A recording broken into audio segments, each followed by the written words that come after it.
Hello বন্ধুরা, good morning. কেমন আছো তোমরা সবাই? আশা করি ভালো আছো। তোমাদের আশীর্বাদে আমরাও ভালো আছি। তো আজকে হলো বৃহস্পতিবার আর এখন ঘড়িতে বাজে ঠিক সকাল 9টা। তো 9টা থেকে তোমাদেরকে সাথে নিয়ে এখন থেকে ভিডিওটা স্টার্ট করলাম। তো সকালবেলা ঘুম থেকে উঠেছি, অনেকক্ষণই আগে উঠেছি, প্রায় 7টার সময় উঠেছি। উঠে বাসি কাজকর্ম যেগুলো থাকে সেগুলো সব কিছুই কমপ্লিট হয়ে গেছে আর সকালে চাটা খাওয়া হয়ে গেছে। আর এখন এই বিছানাটাকে এখন গুছিয়ে নিচ্ছি, কারণ ছেলে ঘুমাচ্ছিল, সেই কারণে বিছানাটাকে গুছাতে পারিনি। তো বিছানাটাকেই এখন গুছিয়ে নিলাম।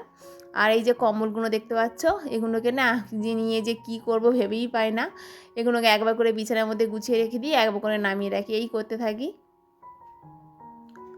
তো কারণ এগুলোকে না কাচতে হবে, কেচে তারপরে আলমারির মধ্যে তুলতে হবে, তো সেই কারণে এরমভাবেই করছি।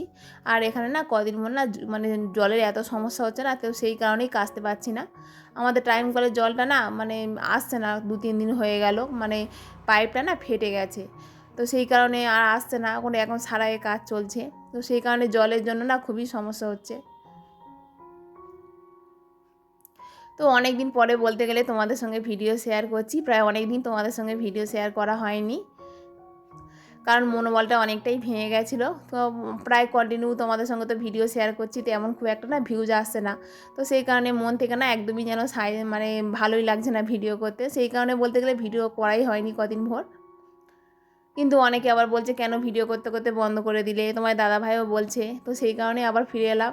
আর তোমাদের ভালোবাসা টানে তো অবশ্যই ফিরে এসেছি। এই কদিন ভোর না ভিডিও করতে পারিনি, মনটা খুবই খারাপ ছিল, কারণ তোমরা ভিডিও করলে কত সুন্দর সুন্দর কমেন্ট করো, আমার তো খুবই ভালো লাগে। তো যাই হোক, আবার ফিরে এলাম। তোমরা এইভাবে আমার পাশে থেকো, আমাকে একটু সাপোর্ট করো, আমাকে এগিয়ে নিয়ে যেতে একটু সাহায্য করো। তো ছেলেকে ঘুম থেকে তুলে খাইয়ে দায়ে মার কাছে এখন দিয়ে এসেছি, আর এখন একটু সেলাইয়ের কাজ করে নিচ্ছি। মেয়েরই প্যান্ট, মেয়ে স্কুলে যাবে, তো মেয়ের প্যান্টটা একটু ছিঁড়ে গেছে, তো সেই প্যান্টটাকেই এখন সেলাই করে নিচ্ছি। তো সেলাই করা মোটামুটি কমপ্লিট হয়ে গেছে, এগুলোকে জায়গা মতো গুছিয়ে রাখলাম, কারণ ছেলের নাগালে বাইরেই রাখতে হলো, কারণ নিচে পড়ে থাকলে ছেলে তো ওইগুলো ধরে টানাটানি করবে। আর এদিকে মেয়ে স্কুলের জন্য রেডিও হয়ে গেছে, খাওয়া দাওয়া কমপ্লিট করে, আর ছেলে একটু আগিয়ে দিতে যাচ্ছে, দিদিকে না প্রতিদিনই আগিয়ে দেয়। আর ও যে স্কুলের যে জুতোটা পরে যায়, ওই জুতোটা সামনে থাকে, তো ও এসে না আগিয়ে দেয়। তো মেয়েকে তো স্কুলের জন্য আর রেডি করে দিতে হয় না, মেয়ে একাই রেডি হয়ে যায়। আর মেয়েকে ভাতও বেড়ে দিতে হয় না, মেয়ে বলে মা আমি একাই ভাত বেড়ে নেবো, মেয়েই ভাত বেড়ে সাবধানে যাবে মানে ও সাইকেলে উঠছে, ও যাবে, ও সাইকেলে করে। তো বন্ধুরা, আমাদের ভিডিও তোমাদের কেমন লাগছে তোমরা অবশ্যই একটা কমেন্ট করে জানিও। আর ভিডিওটি যদি ভালো লেগে থাকে তাহলে একটা লাইক করে দিও। আর চ্যানেলে যদি নতুন বন্ধু হয়ে থাকো তাহলে চ্যানেলটিকে সাবস্ক্রাইব করে ছোট পরিবারের পাশে থেকো। আর যারা যারা চ্যানেলটিকে সাবস্ক্রাইব করে দিয়েছো তাদেরকে তো অসংখ্য ধন্যবাদ।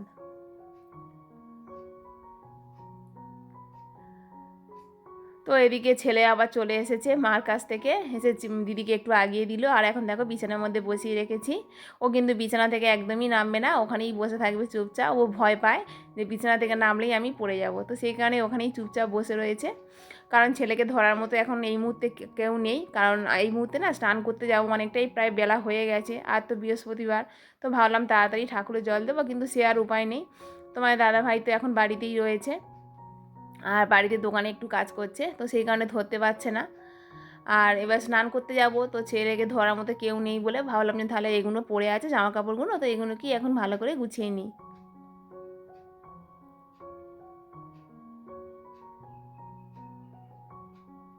কারণ স্নান করতে যাব তো পুকুরে, পুকুর তো অনেকটাই দূরে, আর ছেলেকে রেখে তো যেতে পারবো না। আর বাড়ির মধ্যে যদি স্নান করি তাহলে ছেলে থাকলে কোনো সমস্যা নেই। তো সেই কারণে অনেকটাই প্রায় বেলা হয়ে গেছে, আর খিদেও পেয়ে গেছে।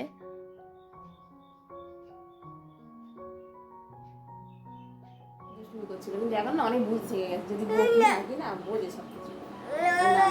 চলো নেমে যাও, নেমে যাও।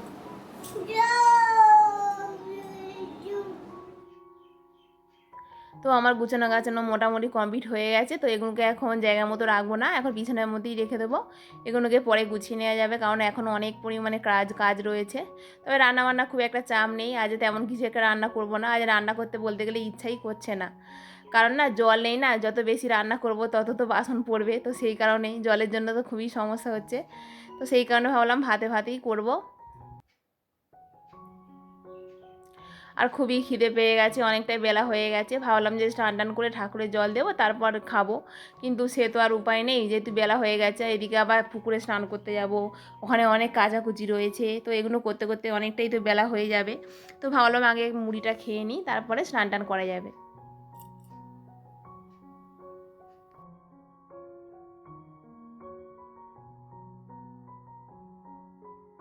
আর এই তো স্নান টান করতে বেরিয়ে পড়েছি, প্রায় এখন না অনেকটাই বেলা হয়ে গেছে, প্রায় 11টার মতো বেজে গেছে। তো ওখানে একটু কাচাকুচি করে নেবো আর একেবারে স্নানটা করেও নেব। আর তোমার দাদাভাই একটু ক্যামেরাটা ধরে দিচ্ছিল। আর এখানে না মানে পুকুরের জলটা খুবই পরিষ্কার জল, কিন্তু না ঘাট তো তেমন একটা নেই। আগে না এখানে ঘাট ছিল, ভালোই ছিল, কিন্তু ঘাটটা ভেঙে গেছে, তো সেই কারণে কাচাকুচি করতে অনেকটাই সমস্যা হচ্ছে। তবে কাচাকুচি খুব একটা ভালো করতে পারিনি, ওই অল্প করে সার্ফ দিয়ে মিজে দিয়েছিলাম, দিয়ে আর একটু ধুয়ে নিয়েছিলাম। আর এখানে যে কি মশার যে কামড় খাচ্ছে কি বলবো, মানে বাগানের দিকে তো খুবই মশা। আর পুকুরটা না বেশ বড় পুকুর, আগে এই পুকুরেই স্নান করতাম, খুবই ভালো লাগতো। আর এখন এই ঘাটের জন্য না মানে ঘাট নেই খুব একটা ভালো, তো সেই কারণেই আর পুকুরে স্নান টান করা হয় না।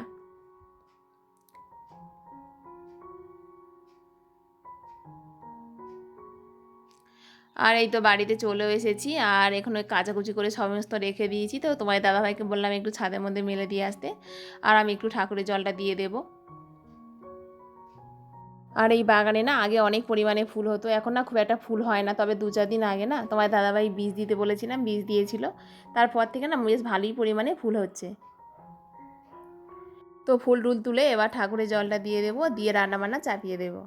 তো বন্ধুরা, ভিডিওটি এখানেই শেষ করলাম, কালকে আবারও দেখা হবে নতুন একটা ভিডিওর সাথে।